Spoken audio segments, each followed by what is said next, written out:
एक ऐसी रात जो हर साल आती है, पर हर साल कई लोग इसको नहीं समझते हैं। 15 फरवरी 2026 ये डेट केवल एक कैलेंडर एंट्री नहीं है, ये वो रात है जब यूनिवर्स खुद को आपकी ओर आकर्षित करता है।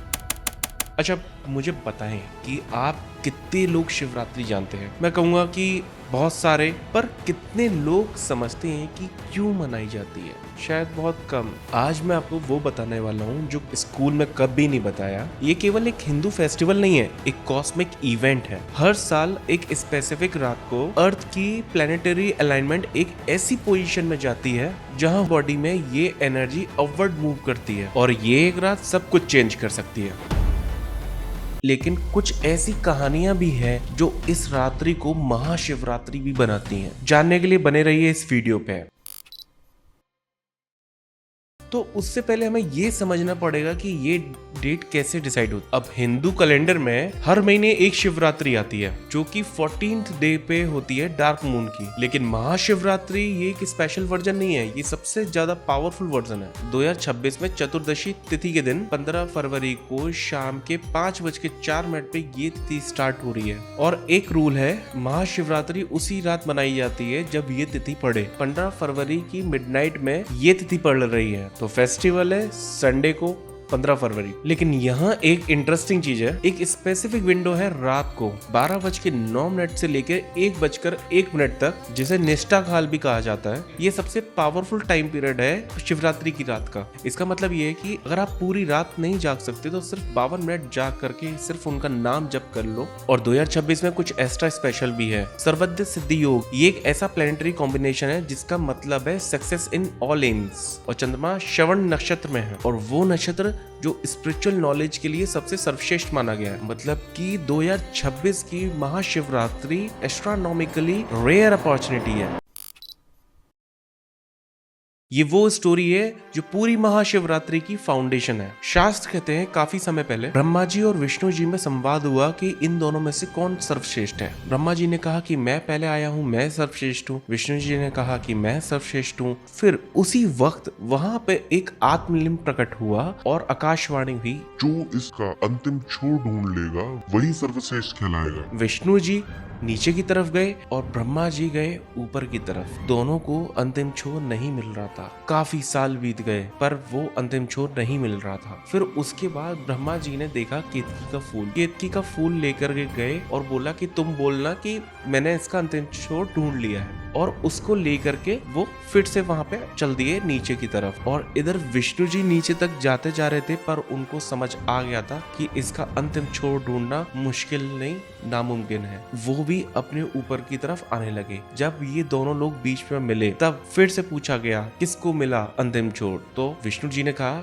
कि इसका अंतिम छोर ढूंढना नामुमकिन है, ये अनंत है। उसी वक्त ब्रह्मा जी ने कहा नहीं, ये मैंने अंतिम छोर ढूंढा है, आप चाहो तो ये केतकी के फूल से पूछ लो। तो केतकी के फूल ने उस टाइम पे कहा कि हाँ, ब्रह्मा जी ने ढूंढा है। उसी वक्त महादेव क्रोधित होकर प्रकट हुए और उन्होंने काल भैरव का वाहन किया। और काल भैरव भगवान ने ब्रह्मा जी का झूठ बोलने पे वो शीश काट दिया और केतकी के फूल को श्राप दिया कि आज से तुम्हारी पूजाओं में वर्जित होगी। इसलिए केतकी के फूल की पूजा नहीं की जाती। किसी भी पूजा में केतकी का फूल यूज नहीं होता। और इस स्टोरी से पता चलता है सत्य हमेशा ईगो से बड़ा होता है। ये वही एग्जैक्टली टाइम पीरियड था जो 52 मिनट्स का मैंने पहले बताया। चलते हैं अगली स्टोरी की तरफ। एक शिकारी जिसको मोक्ष मिला था। ये एक शिकारी की है जिसका नाम था लुब्धका। हुआ क्या कि ये शिकारी के पीछे पड़ गया एक शेर जंगल में। अब उससे छुपते छुपाते ये भागता रहा और एक पेड़ पे चढ़ गया। अब डर के मारे पूरी रात भर पेड़ के पत्ते तोड़ता रहा और शिवा शिवा शिवा शिवा बोलता रहा। उसको नहीं पता था कि नीचे उस पेड़ के शिवलिंग रखी हुई है और वो सारे पत्ते टूट कर शिवलिंग पे गिरते रहे। ये वही टाइम था, वो एक्यूरेट 52 मिनट्स का। और उसी टाइम पे इस तरीके से उसने पूरी रात भर जागरण करता रहा। उसे नहीं पता था कि वो इस तरीके से भी एक पूजा की विधि कर रहा है। सुबह हुई, वो शेर गया और खुद शिव आए और लुब्धका को, एक शिकारी को, मोक्ष मिला। ये स्टोरी हमें क्या समझाती है कि इंटेंट मैटर नहीं करता, एक्शन मैटर करता है। ये कहानी मेनली शिव पुराण और स्कंद पुराण में मिलती है। इसको सिंपली इस तरीके से समझते हैं। पहले जन्म की कहानी ये है कि देवी पार्वती पहले जन्म में सती थी, जो राजा दक्ष की बेटी थी और भगवान शिव की पत्नी थी। लेकिन प्रजापति दक्ष को शिव पसंद नहीं थे, जिस कारण से उन्होंने उनको यज्ञ में शामिल नहीं करा और माता सती ने आत्मदाह कर लिया उस हवन कुंड में। और ये देख के महादेव ने तांडव मचाया, पूरी सृष्टि हिल गई। उन्होंने अपनी जटा को तोड़कर धरती पे फेंका, जिससे भगवान वीरभद्र प्रकट हुए। उन्होंने प्रजापति दक्ष का सर काट दिया। माँ सती ने फिर से जन्म लिया राजा हिमामन के घर में, माँ पार्वती के रूप में। बचपन से ही उन्हें शिव से प्रेम था। तब शिव बहुत गहरी तपस्या में लीन थे। उन्हें दुनिया से, सृष्टि से कोई मतलब नहीं था। लेकिन माँ पार्वती हारी नहीं। उन्होंने शिव को पाने के लिए बहुत गहरी कठिन साधनाएं करी। सालों तक जंगल में रहकर ध्यान किया। पहले फल खाए, फिर पत्ते, फिर आखिरी में कुछ भी नहीं। उनकी तपस्या देखकर देवता भी प्रभावित हो गए थे। और यहीं पे आता है कामदेव का प्रसंग। देवता चाहते थे कि शिव शादी करें, क्योंकि एक असुर सिर्फ शिव पुत्र के हाथों ही हार सकता था। इसलिए उन्होंने कामदेव को भेजा शिव का ध्यान तोड़ने के लिए। कामदेव ने प्रेम का बाण चला दिया। शिव ने अपना तीसरा नेत्र खोला और तीसरे नेत्र की अग्नि से कामदेव को भस्म कर दिया। लेकिन माँ पार्वती की भक्ति देख के भगवान शिव का हृदय पिघल गया। भगवान शिव ने पार्वती माता की भक्ति को टेस्ट करने के लिए ब्राह्मण रूप लिया और कहा, शिव तो अजीब है, उनका रूप भयानक है, तुम उनसे शादी क्यों करना चाहती हो? माँ पार्वती ने कहा, मेरे लिए तो शिव ही सब कुछ है।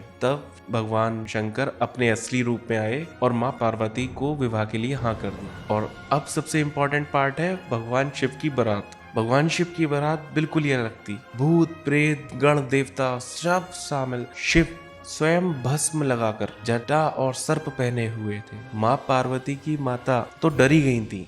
तब भगवान शिव ने विश्व का सबसे सुंदर रूप धारण किया, जिसको चंद्रशेखर भी बोला गया, जो प्लैनेटरी अलाइनमेंट था, जिसको निष्ठा काल भी कहते हैं। उसी में उनका विवाह संपन्न हुआ। इस कहानी का मतलब ये है, ये सिर्फ एक शादी नहीं थी। शिव मतलब कॉन्शियसनेस और माँ पार्वती मतलब शक्ति। जब दोनों मिलते हैं तभी सृष्टि चल पाती है। इसलिए महाशिवरात्रि सबसे अलग है।